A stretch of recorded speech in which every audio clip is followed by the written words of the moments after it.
Hi there everybody, I've gotten a bunch of questions on social media after I released my dough recipe about how I separate it once it's done. So here I've done a 3,500 gram batch, which is 10 dough balls, 350 grams a piece. I use a digital scale to make sure that I get them fairly equal. And so here I just break them off, measure, and then set them aside. And in a few minutes I'm going to show you how I finish kneading them, ball them up, and make them ready to put in the container and go through a cold ferment process in the fridge, and then eventually they'll rise and be ready to make some amazing pizza.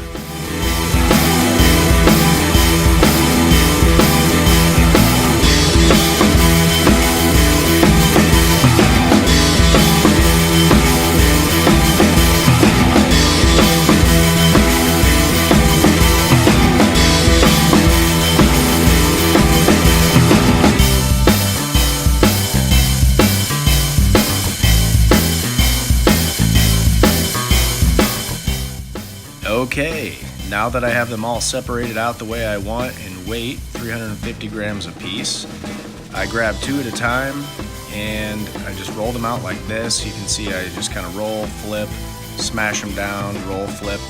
And then the key here is smash them out and I fold them inside out and kind of trap some air in there, twist off the bottom, form them so they look nice and round. We want these to rise very consistently. So the key here is just, knead out any last remaining lumps that might not have gotten worked out while they were in the KitchenAid mixer, or if you did it by hand without a mixer. And it's just making nice consistent dough balls is what we're trying to do here.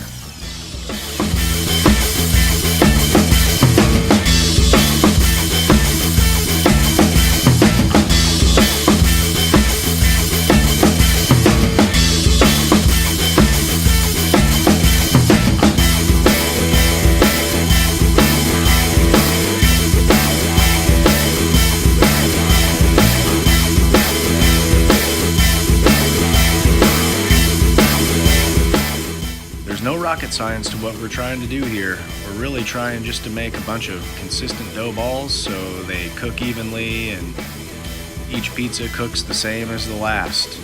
So here we're just forming the balls as we should, and as soon as we're done, these will be ready to put in the Glad containers as I state in my recipe. These are going to cold ferment in the fridge for 3 to 5 days. These particular ones will be 5 days, which is my favorite duration. Once that's finished, they'll be ready to rise for an hour or two out of the fridge, make some pizza, and off you go. Amazing. Impress your friends, man.